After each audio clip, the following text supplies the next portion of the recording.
right. Good evening. Hello, hello, hello. Good evening. All right, let me adjust this a little bit. Because I probably should have. Sorry for the camera moving. All right. Let me get.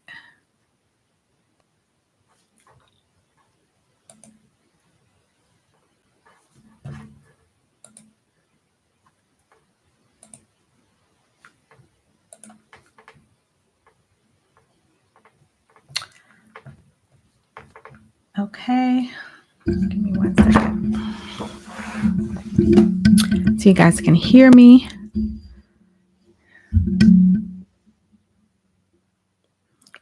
1 second. Okay. Gotta get this. Good evening. Good evening. So we're going to get started in just a second. But let me make sure you guys can hear me okay. I think you can. We're going to get started in just a minute.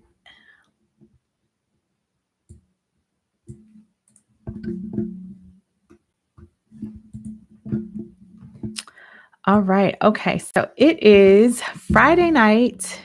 Good evening. Hopefully you guys can hear me. I can't see if my testing. Okay. Yes, I see my little green lights going off. So good evening. Good evening. It's Friday night.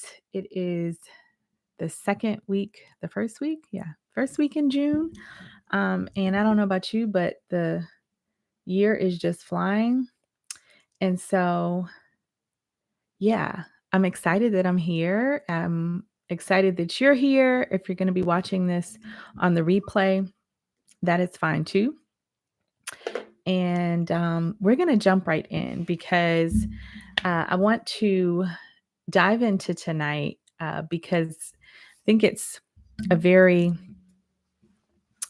to be a very important topic that blesses a lot of people. And so I'm going to jump right in. It's 8:32. So I want to be respectful of everyone's time. I'm not going to be before you very long. But for those of you who don't know who I am, my name is Monique Nicole. I am the creator and founder of a coaching program called Employee to Designer. And I, like probably many of you who may follow me or who have, taken one of my courses or programs. Once I also had and ran a interior decorating firm. And so I know what it feels like to be on the other side of wanting to start something, wanting to build something, and not quite knowing how or what to do or where to start, right? So for those of you who know my story, I'm not going to get into it tonight, but I was that corporate girl who worked in, the corporate industry of advertising and marketing. And then one day had this light bulb go off and say, you know what? I realized that I had a gift of interior design. And so I kind of just went after my dream. And I worked with some coaches, got a lot of training. I went back to school and ended up getting my interior decorating degree. And within a year of, well, about 3 years, but I would say within a year of starting my business, like actually incorporating my business back in 2012, gosh, I was able to replace the income that I was making on my job, which was well over 6 figures, with my part-time income from my interior decorating business. And then it took me about 2 years after that to actually build up the courage, right? Because anybody knows, sometimes when you get the dream or the idea, it doesn't mean that you actually take action right away. And so I was one of those people. I was the overthinker, right? And I had to make sure I was ready and, fear, all that stuff, right? Mixed all together. So, but in about 3 years, I ended up actually finally handing in my resignation on my job, and kind of the rest was history. Over the years, I've done some consulting for small and large corporations, considering my background in digital advertising and marketing. But for the most part, my business, and honestly, that was kind of like gravy when I was doing that. But for the most part, my business has been profitable every single year consecutively since I launched it. And so I'm really proud of that. And I know that I'm not common. And so that's kind of what propelled me to start Employee to Designer, which, as I mentioned, is a coaching program to help emerging designers and decorators actually learn the foundation of starting, first transitioning from their 9 to 5 corporate job or whatever job they're working, so that they can then go on to build, grow, and scale a profitable interior design business, right? Because how many of you all know that when you are, still working in the corporate space, that there's a process. It definitely is a transition, and there is work that you have to do to be order to be prepared to make that transition in a healthy, smart, and what I like to call responsible way, right? So you're not just jumping out there, and you're not quite ready to take on entrepreneurship full-heartedly. So anyway, that's my spiel. For those of you who don't know me, I wanted to give you a little bit of background. But tonight, I am excited about why we are gathering, and we're going to jump right in a minute. I have a couple of other announcements I do want to share with you um, up front, just so I don't forget. Okay. And I'm looking at my phone. I'm looking over to the side. I'm looking at my phone so I don't forget. I have my notes up. So, couple things for those of you who are who we have been kind of like dating me, I guess, if you want to call it. I heard someone say this and I thought this was like really cool.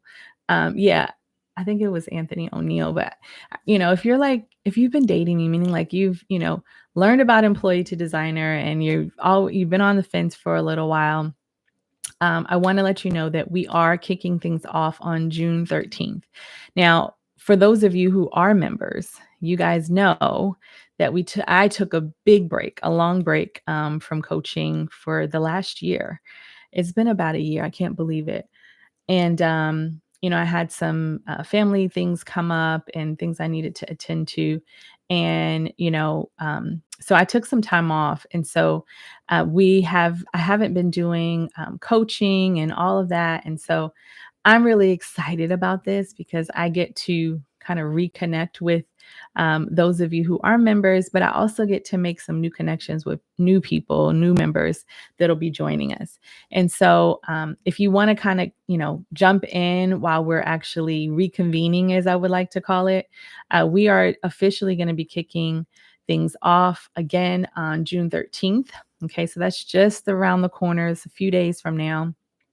And so I would love to have you. There's many ways, well, I say many ways, but there's a couple of ways that you can become a member of Employee to Designer.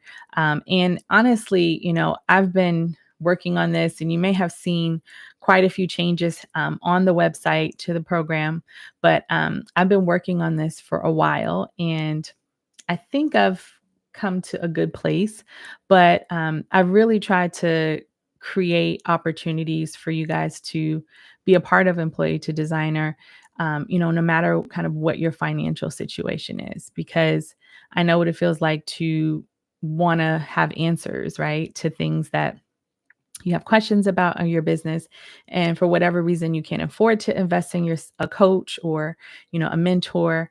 And so I've really worked hard to try and kind of bridge that gap. So just know that when you go to the website, and I'll share that with you in just a second, there are a couple of different membership levels that you can join at.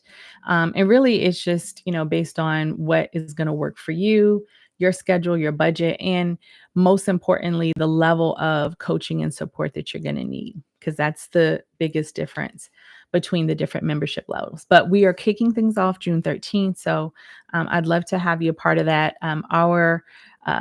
I believe it's the associate. Yeah, I believe it's associate membership level. You can join as low as $49. Okay, and you get access to our transition course, and also to what I think is the most like important, and the thing that I always get a lot of wonderful feedback from our members on, and that they just absolutely love it, is our our monthly coaching session. So I'm going to be hosting 2 live monthly coaching sessions every single month. And so that's a great way for you to connect with other members in the program, and honestly just get live coaching and kind of really get that one-on-one. Even though we're in a group setting, it'll feel like, one-on-one coaching, and get your questions answered. So uh, we will be kicking that off on June 13th. So if you want to be a part of that, make sure that you join before the 13th, and I look forward to having you. And one last thing about the kickoff date is that we are going to be also kicking off our book club. And so the book of the month is going to be The Magic of Thinking Big. And so if you want to be proactive and get ahead of it, get your copy, so that you can join in on the conversation and the learning that we're going to embark on. And I've already started reading the book. It's fire. It's really good. A friend of mine, Patrice Washington, she actually recommended this book. I was trying to find a book that really talked about and really helped address building a healthy mindset, right? Because that's, I know, something that we all struggle with, no matter how successful you are. The mind is such a powerful thing, and you're always having to train it and condition it and develop it. And so I wanted us to be able to read something that would help support us in that area. So I'm excited about that. So if you want to get the book, get the book. All right. And so if you are interested in any of any of this and joining or learning more about the Employee to Designer program, you can learn more at my website, which is MoniqueNicole.co. That is MoniqueNicole.co. Okay. All right. So I'm excited. This is the podcast recap, and we're going to be recapping episode 10, which dropped actually yesterday morning at 10 a.m. And for those of you who don't know, you can expect, unless I share that, for some reason I have not, or I cannot post a new episode, you can join, or excuse me, you can listen to a new episode every single Thursday at 10 a.m. because that's when I drop them. Okay. So I want to invite you to do that if you have not already. And if you have not subscribed to my channel, I want to also invite you to do that now, and share this with someone. Share this with someone who is maybe looking to start a business in interior design and can benefit from what we're going to talk about tonight. All right. So for those of you who have listened to the podcast, this is going to be a great podcast recap for you. It's going to be a great live. For those of you who have not listened, this may be very enlightening to you because you may learn some things. And so I want to encourage you to post any comments or questions in the chat, because I will be answering questions as I talk through the live. And also at the end, I will open up some time for questions. And let me just make sure I can see everyone's comments, because I would hate to just be talking and don't see your comments. All right, 1 second. All right, I want to see live chat. Okay, perfect. Okay, so this week's episode was episode number 10, and it was all about how to become a successful, sought after interior designer. Okay. How to become a successful, sought after interior designer. I'm just trying to get my screen together. And honestly, what prompted me to write about this and to do a podcast episode on this was that I was scrolling through Instagram, and I saw a post by, it was actually by the Real Minded, Real Mind. I think it's Real Minded X. I think it's Real Minded X. I think that might be a typo that I have. And it was of a gentleman, and I believe his name is, let me see if I have it. I wrote it down. I will post it in the comments. I don't think I have the notes right now, but it was posted by a gentleman. I actually had to do some digging for his name because they didn't, for whatever reason, credit him. And then I think I looked in the comments and someone else asked what was the guy's name, and someone commented on it. But I think it's like Ben, I don't know. I don't want to butcher his name, but I will post in the comments because I do have it. I did write it down. But anyway, this guy was talking about, basically he was talking about how to become a successful entrepreneur, right? How do you become successful at something? And what he said was that you have to become very good at something that is important and valuable to your audience. Okay, so I'm going to say that again. You have to become very good at something that is important and valuable to your audience, right? So his emphasis was that you have to become good, right? Now, the way that he talked about becoming good was, in my opinion, the same way someone would articulate or explain the power or the benefit of becoming great, right? Or becoming the a goat of your industry, so the greatest of all time, right? And so what he was saying was that, or he said a couple things. One, he said that there are no successful people who are average, right? So when you think about like the top 5%, the top 1% of the population, and I'm talking about from a monetary standpoint, so like the wealthiest people, the richest people in the world, you'll notice that the 1%ers or the 5%ers, or whatever you want to call them, that typically they have become very good at something, right? So they've become, just adjusting this, they've become very good at something, right? And they're not average in any area, right? In the sense that the thing that they have monetized or become good at, they're not average, like they're great, right? And then he went on to say that here's the kicker, is that it takes a long time to become very good at something, which, if you really think about it, it makes sense. That's why a lot of people don't become good, or as I like to describe it, great or a goat, right? Because most people quit before they can become good. And here's the other challenge with this. Not just only do most people quit, but most people don't know how to correct and self assess. Let me say that again. Most people don't know how to self assess and self correct. So most people can't look at themselves and figure out, like, where are my weak points? And even if they do, it's very hard for people to like check themselves. So like even if you're not, you have a weak point, or you're not as strong in a certain area, it doesn't always mean that you're going to correct it, right?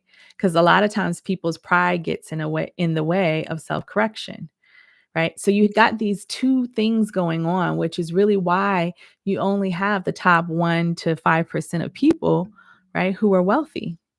And it's because they've been able to tap into this.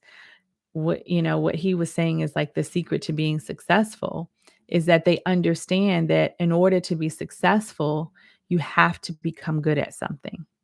And not just become good at something, but at something that people want and value and feel and deem that is important to them. Okay. So you have to solve a problem that people need solving, right? So I love that he said that. And then he said that if you do this, that every door of opportunity will open for you. Okay. He said that your self-confidence will go up, people will admire you and respect you, and your clients will open doors for you. Okay. I thought that was pretty amazing. And, it reminded me of like just reading the Bible and, reading about like what God can do for your life. Right. And I think that even, through scripture, it tells us that, faith without works is dead. So even if you have all the faith and you are, um, doing all the right things, right? If you don't do anything, if you don't become good at something, and if you don't figure out how you can serve people, that you probably will never become successful because that is the ingredient of a successful person.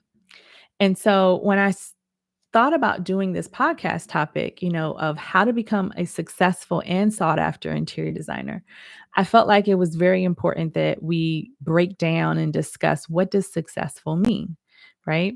And so I think at the core of it, it is that you have the ability and the desire and the determination to become good at something. Okay. So then that led me down the rabbit hole of, well, how do you become good at something? Right? Right? How do you become good at something? Right? That's the question. And so I want to talk about that tonight.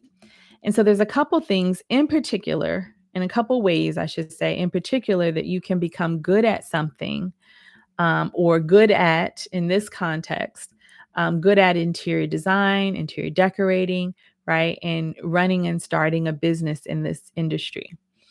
And so the first and foremost, before I say that, before I go on, one of the other things that he said, which I thought was so powerful, was that while people may know this concept of, the necessity to become good at something to be successful, that only, or not, no, not so much that they know it, but um, while people want to become successful, right, at business and what they're doing, that only 10% of the population actually know what it takes to make it happen. So only 10% of the population really know about this phenomenon of the importance of becoming good at something that people feel is important and valuable, and it's valuable to them. Okay. So I was like, man, 10%, that's not a lot of the entire population. I don't even know. I'll have to look this up, like how many people are in our entire population these days, because I'm sure the number keeps increasing, but it's a lot of people. Even at 10%, that's a lot of people to be ignorant, right? And so I want to make sure that we're not ignorant anymore. So I'm going to help us out tonight. So the first thing that I talked about on the podcast was the need to get some formal education and training. Okay. So if you're thinking about starting a business in interior design or interior decorating, it is very important, in my opinion, and this is just my opinion.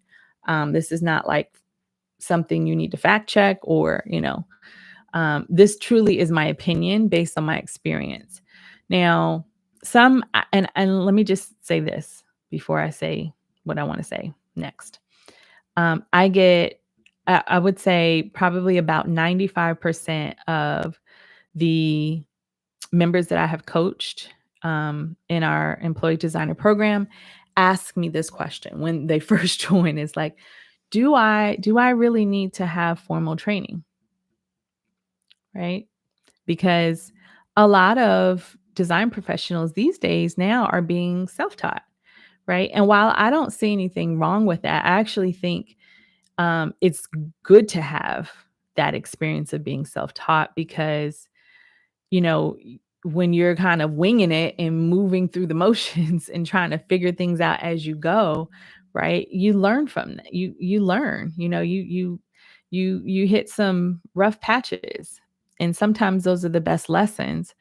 But a lot of times you're also going to do things that you don't necessarily have to do or go through when you go that route. When you go that route only, okay?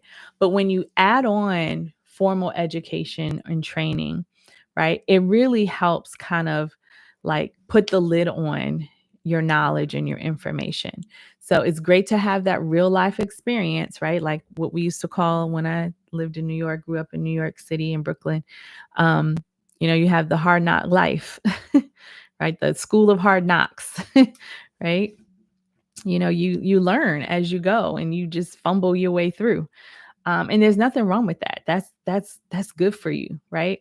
But I do believe, like, if you're going to become, because what we're talking about is becoming good at something, becoming the best, becoming successful, right? You need to have the foundation. You need to have and learn the fundamentals. And it's really important to think about what type of interior design you want to get into, because that foundation is going to look different, meaning what type of schooling you might want to get, what kind of training you might want to get based on what type of interior design you want to do. Okay, so I'll give you an example. If you know that you want to become an interior designer, right, versus an interior decorator, because there is a difference, that an interior designer, you're going to need to learn programs like CAD or SketchUp or some type of architectural program. And the reason why is because as an interior designer, right, you potentially are going to be knocking down walls, restructuring homes, right? Having to, build in kitchens and bathrooms. And you have to understand different codings, different zoning restrictions. You need to understand how to create architectural drawings, right? That's going to be a requirement in order to do your job good or great, right? And so that means that you're going to need to learn these things. Now, on the flip side, on the contrary, if you are like, you know what? If you're like me, I used to hate even just stepping foot in a Home Depot because of the smell. That's true story. That you're like, nah, I want to become an interior decorator. I just want to, focus on the aesthetics, the internal spaces of the home. I don't want to have to restructure anything. I don't want to build anything, right? Just not your jam. Then you don't need to learn necessarily CAD, right? You can learn design files, which is a great resource to still create beautiful presentations so you can sell your design vision to your client, but you don't need to necessarily know how to do elevations and create architectural drawings and plans and sketches, right? It doesn't require that because you're not knocking down walls, you're not restructuring things, right? So a lot of those things you don't need to. And this is why you don't have to have an interior design certification or degree in order to be an interior decorator, to be licensed and to legally operate your interior decorating business. In most states, you don't need that. Okay. But you do need it as an interior designer, right? So you're getting this. So it's important to really identify what path you want to go down. Who do you want to become? What do you want to do so that you know the type of education, formal education and training that you're going to need? Okay. And there's a ton of programs out there. You don't have to necessarily go to a 4-year degree. Again, and it also depends on what the journey what the journey is going to look like for you. Meaning, do you want to, when you, finish school or finish your program, a design program, do you want to go and work for an architectural firm? Right. Or maybe do you want to start your own business? Right. Again, that all matters, right? Because the education, the training that you're going to need to get into an architectural firm, right? They're going to look for certain things. Versus if you start your own business, right? You don't have to worry about some of those qualifications that you need to have. So it's something to think about. You can also get certification. So if you're, again, maybe you're looking to focus on home staging, right? So you don't necessarily need an interior design degree, but you can maybe get a certification. They have lots of certs in home staging for interior design. Okay, so you just want to be really clear on what your intentions are, and what do you want to become good at, right? So that you know what direction to go into. Okay. So when it comes to becoming good at something, specifically what we're talking about, becoming good at interior design, interior decorating. Another thing that you want to look into or work on is developing your design eye. Okay, so I talked a lot about, how I actually first started, increasing my eye for design. And, it wasn't by kind of like happenstance. My mom actually exposed me to interior design at a very young age. I shared this story on the podcast where she used to take me to this I guess showcase of new homes that they were building here in Williamsburg, Virginia, that was called the Parade of Homes. And so they would come and I mean, she would take me and we would go and look at these beautiful, beautiful homes.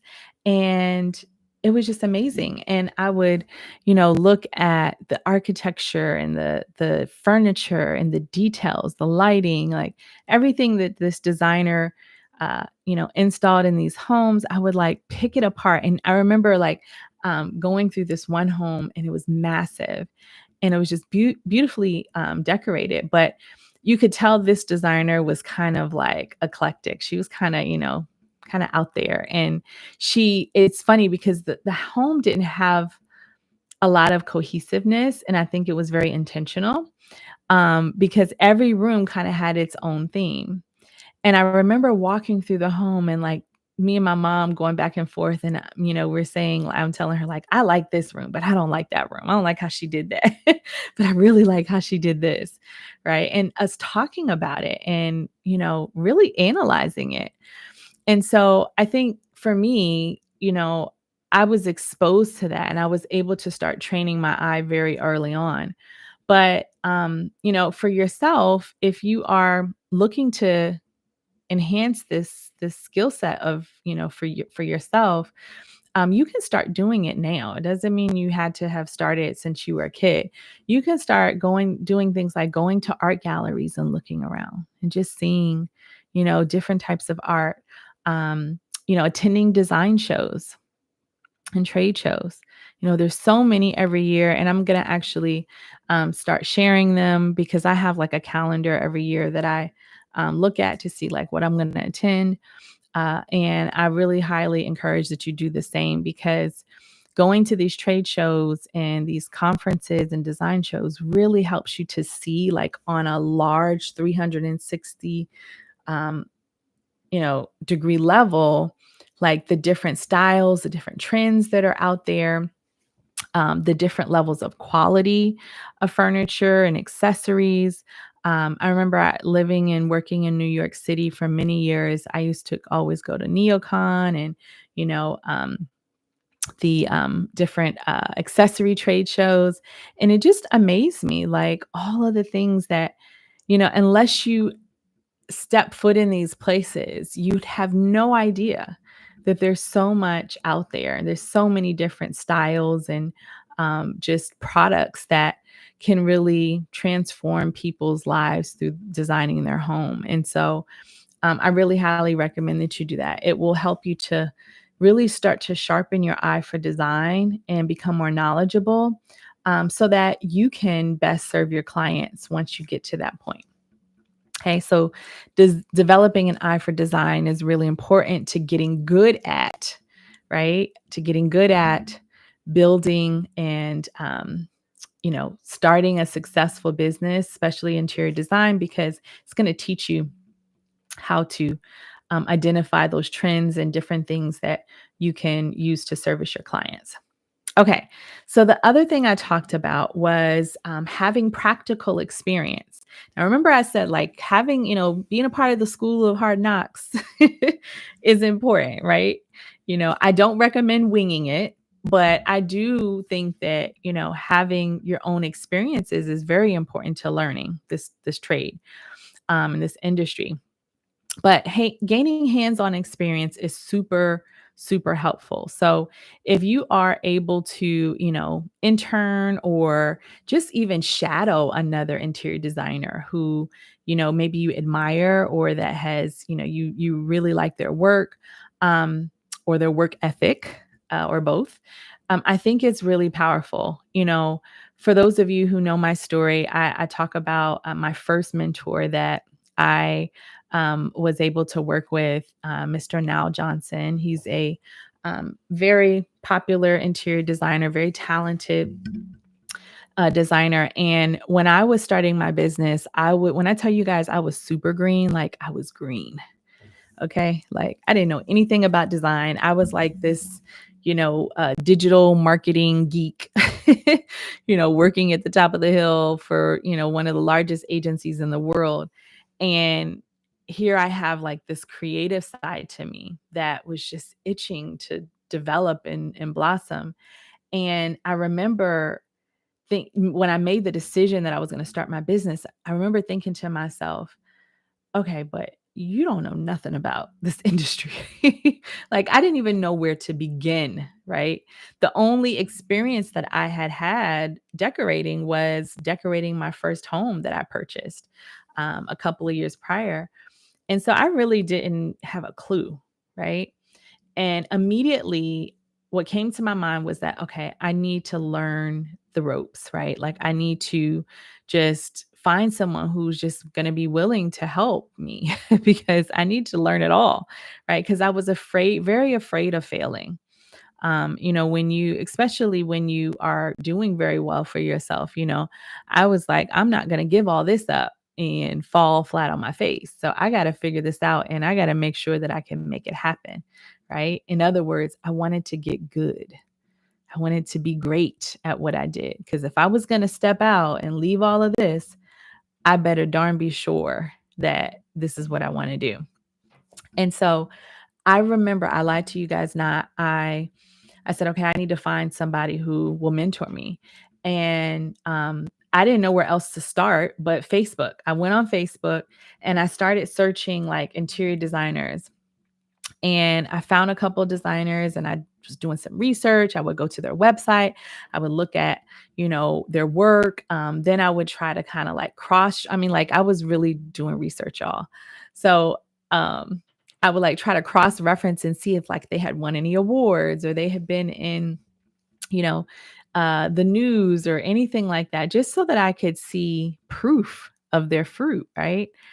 And I remember, um, stumbling upon Now Johnson, and I was like, "Oh, he's right. He's close to me. He's super talented. I love his style. It's very kind of like just mellow, chill, but classic and just beautiful, traditional but classic, like with a hint of contemporary. Like I just really liked his style. And so I did some research. I reached out to him and I was completely honest. I was like, hey, listen, I don't know. You don't know me. I don't know you.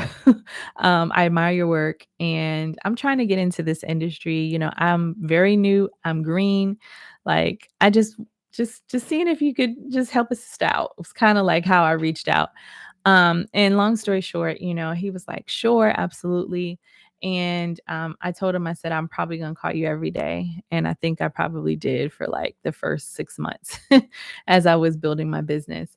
But he was such a blessing to me because, you know, I needed someone who I could ask questions to, who I knew, wasn't going to judge me. I knew who wasn't going to like just, try to hold back or whatever. I just needed someone who was going to be there to support me. And he really was all of that. And even to this day, we're cool. We got a great relationship. And I can call him and be like, hey, what do you think about this? And he'll just be honest. And so you need someone like that. I definitely believe whether it's through a mentor or a coach, like I didn't even know that coaches existed in this space. I don't think there were a lot of us, if any. I probably did look for a coach. And I ended up, resorting to working with a mentor. And thankfully, he agreed to be my mentor because not always are people, just open, especially if there's not a check involved. Not all the time do people want to help. But he definitely, was open and very gracious. And so I'll forever be grateful for that.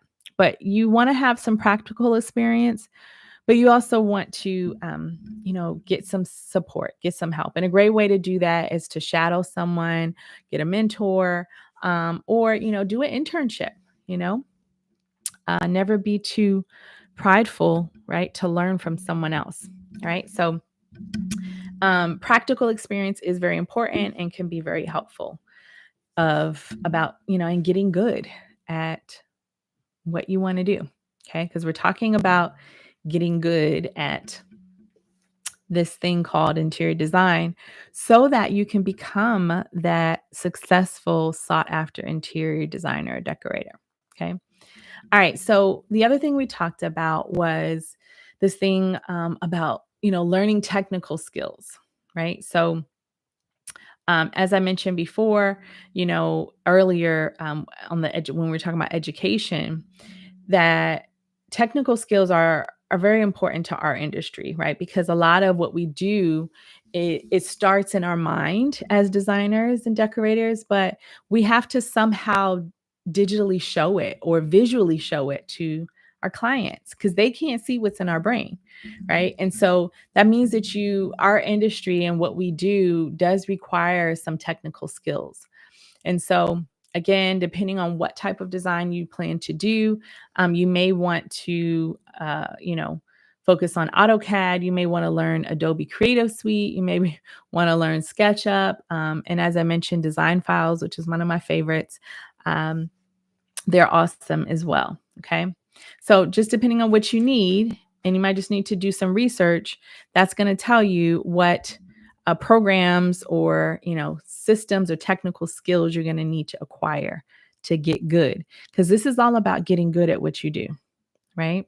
So I want to put this I think on the podcast, I put it in the context of an athlete. Right. So if you want to become a Kobe Bryant, right, what do you think you need to technically become good at? Well, first you got to really become good at dribbling the ball. You got to become good at passing the ball. You got to become good at shooting at all points of the court, right? You got to be good at crossovers and, defense, right? All those things you have to become good at in order to become a great player, right? And so those are the technicalities or the technical things that an athlete needs to become great at so that they become good and become the best. And it's no different in becoming an interior designer or decorator. You have to become good, excuse me, at some of those technical skills. Okay. So next thing I talked about was finding your style. So, developing your eye is a little different than finding your style because you may be saying, okay, well, Monique, what's the difference? Isn't that like developing your eye? Well, no, it's not. Right. So, developing your eye is like training your eye to see and appreciate art and creativity and design and all of those things. Right. Finding your style is really all about you and your client, right? So, how do you want to show up as a design professional, right? Meaning, what is your style? Like, what are you into? And what do you think your clients are going to like as far as design styles? Okay. And so, for example, you may say, like, I'm really into modern designing, or maybe you're more of an eclectic type of designer where you just like to be able to create spaces that are just, a combination of all kinds of design styles and eras and colors and all that good stuff. Right. And this is important because depending on what you like and what you gravitate to and the design style that's authentic to you is really going to make a big difference and dictate what type of clients you attract, right? Because they say like-minded people attract like-minded people, right? And it's no different in business. Like you're depending on what type of style you have, that's going to dictate the type of clients that you're going to get the opportunity to work with and that you're going to want to work with. Right? Because you could you imagine, like, um, being a very, like, minimalist designer and not personally liking, like, big furniture and things like that, and getting a project where it's like the client wants a whole bunch of furniture and maybe they like clutter or, whatever, like that's going to be really hard for you to show up in your best way, right? Because it's kind of like you going against the grain. Now, I'm not saying that you have to have the same design style as your client. That's not what I'm saying. But what I am saying is that the things that you value from a design perspective definitely should align with your ideal client. Okay. So it's something to think about. And I really encourage that you do because it's going to help you to identify how you want to show up as a designer. Okay. All right. Now, the next thing that we talked about on the podcast was creating a portfolio and the importance of it, right? I can't tell you how many times I work with emerging designers and decorators, and they're like, but I don't have any photos. And, you know, I just want to use like stock photos. And sometimes, you kind of have to crawl before you walk. You have to do what you can do to, share your design kind of personality and concept until you get your first project where you can photograph it on your own. However, once you've got, I do believe, let me say this, I believe that it should be the first priority when you are building and starting an interior design business is getting some really great photos of a project. And I don't care if it's a paying client, a non-paying client. I mean, this first one, this is how important it is to showcase your work and get some professional photos. Because again, remember, we're visual creatures, right? And until you can showcase and share visually the work that you're capable of and who you are as a designer visually and the work that you've done, right? It's really hard. It's going to be really hard to sell your business or your services to new clients because they don't have anything to judge off of, right? To go off of. Like, are you going to come in my house and you know um make it look crazy, or do you really know what you're doing? Like, I need to see. I need proof. I need receipts, right? And so this is why a portfolio is it's kind of like trying to hire a graphic designer and he or she doesn't have any graphics to show you that he's done in the past or she's done in the past, right? Like, I gotta see, like, are you gonna put some cartoon stuff together for me? Like, or can you really like create something custom and unique, right? And the only way I can make that decision is if I can see your work. And so this is why in our industry, it is very important that you make it your first priority to get at least one project photographed really well under your belt. You only need one. And I'm not saying you need a whole bunch. And so for me, I didn't have a client before I actually started selling my services.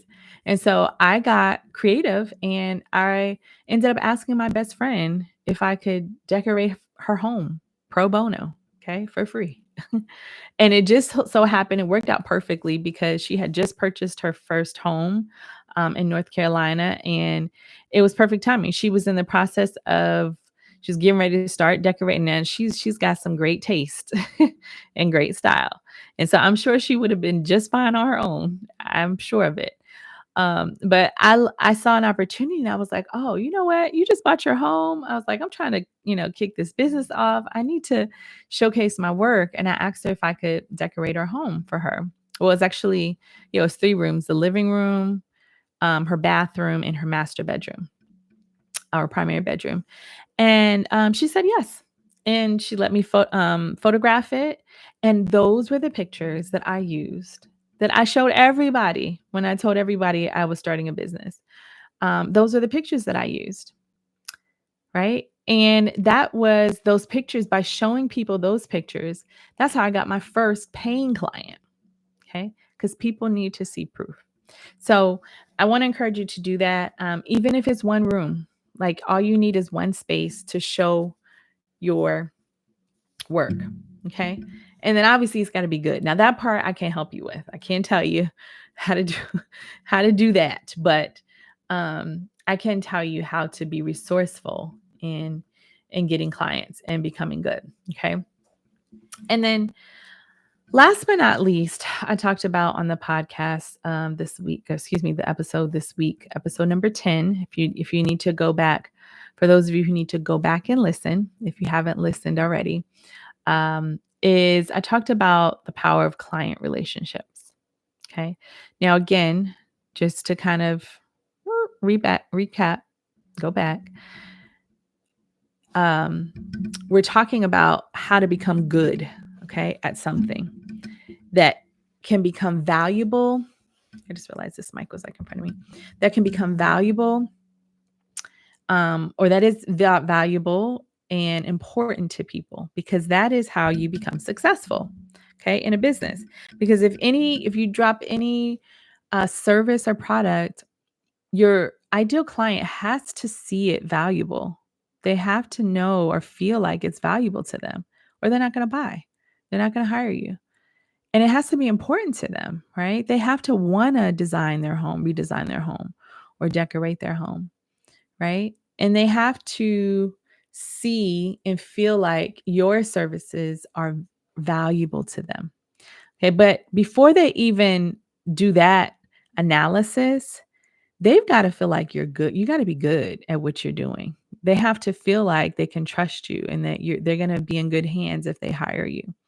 And so client relationships really play a big part in all of this, because getting good at something also requires you to build strong relationships with your clients, right? And so once you've gotten past that, okay, you're good, they trust you, right? And you've maybe acquired them as a client. Now you have to build that trust. You have to build that relationship.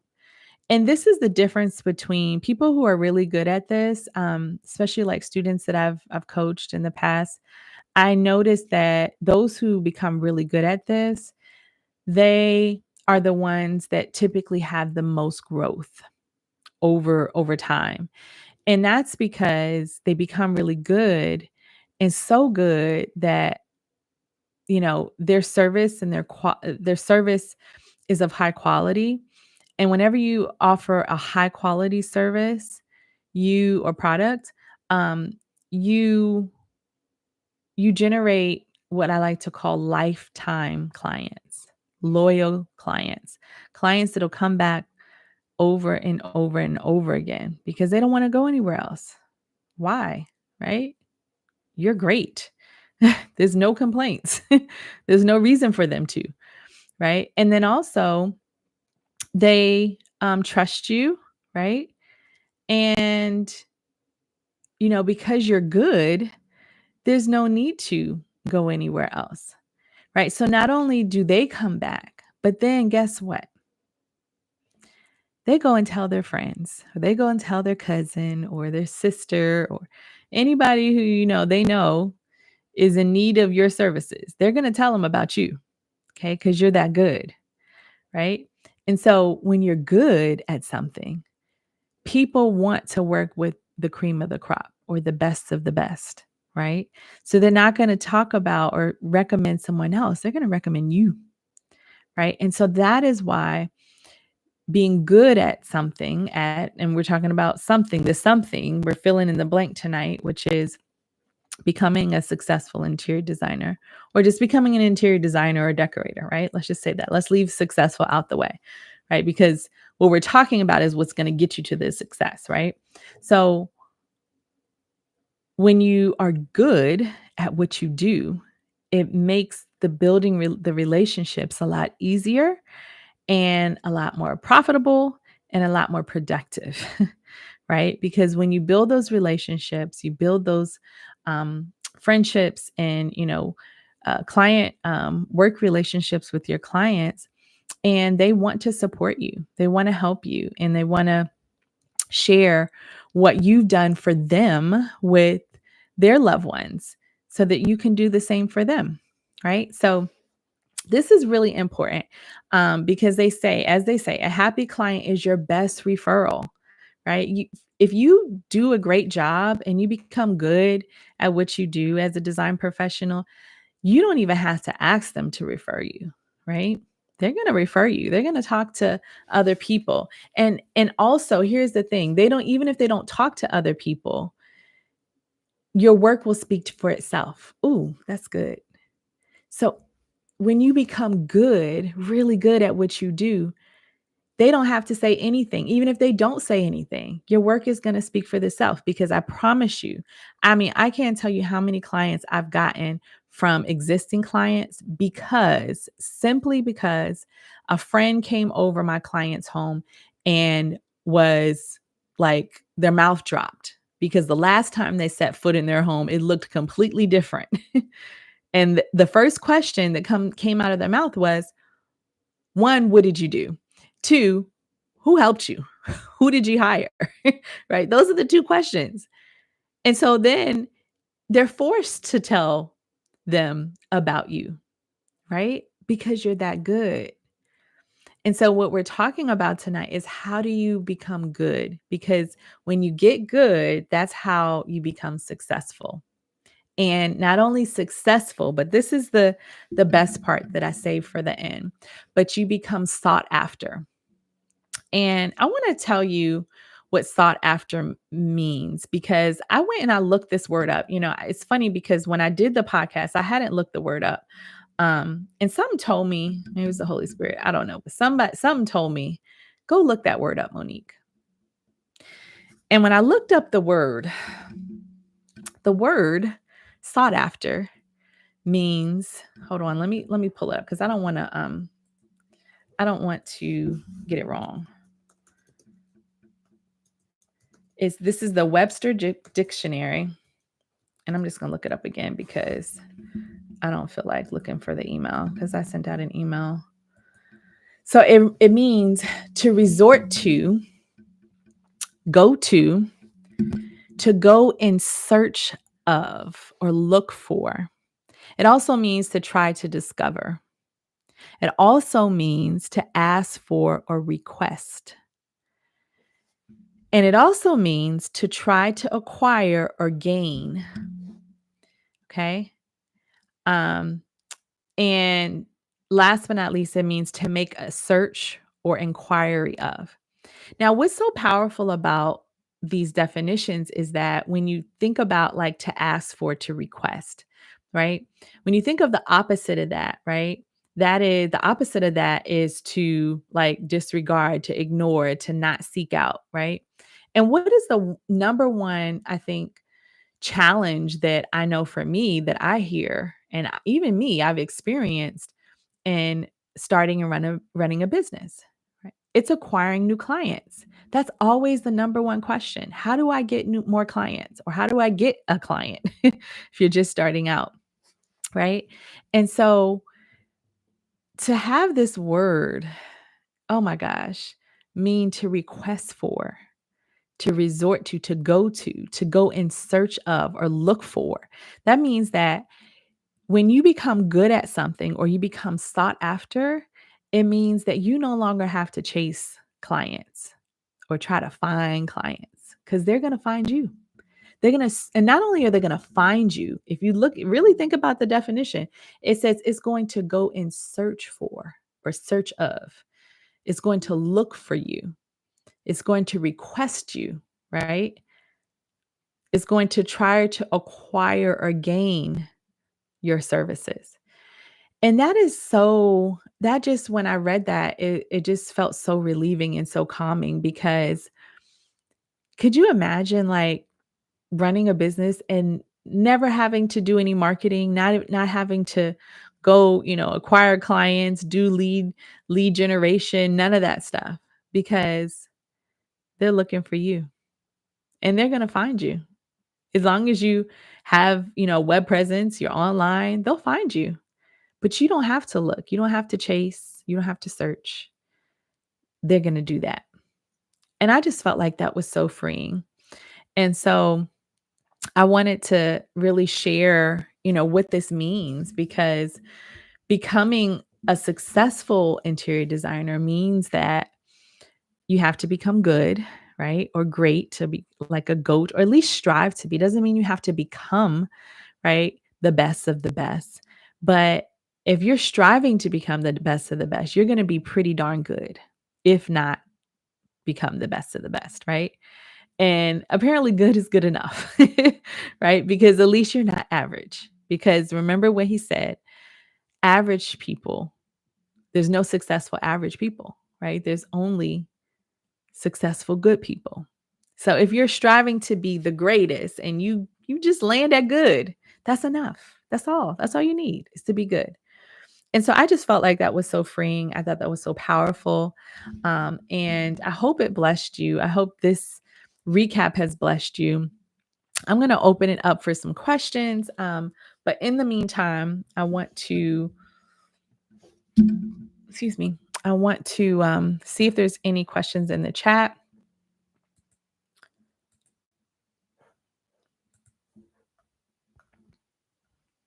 And I want to encourage you to share this live with someone who you know it might bless.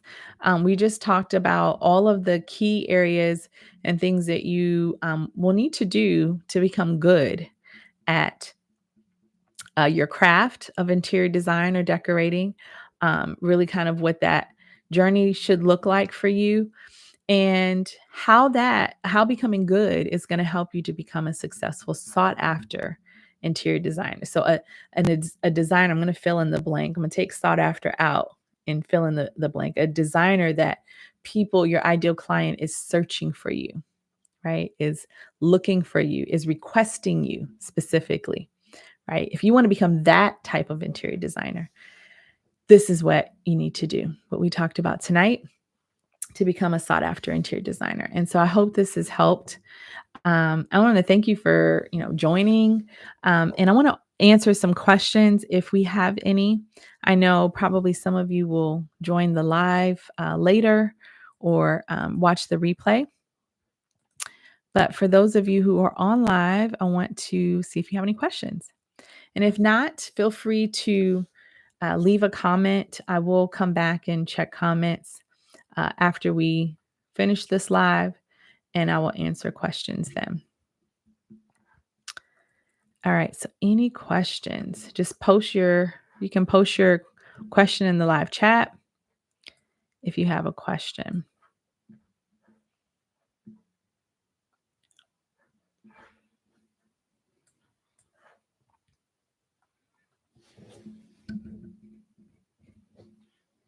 Any questions, anyone? And like I said, if you don't have any, that's fine. I will answer any questions that you leave in the chat afterwards.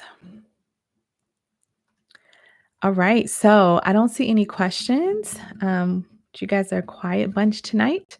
But if you have questions or a question pops up, feel free to comment. You should be able to still post your comment, or you can post a question afterwards, after this live, and I will answer it. Okay.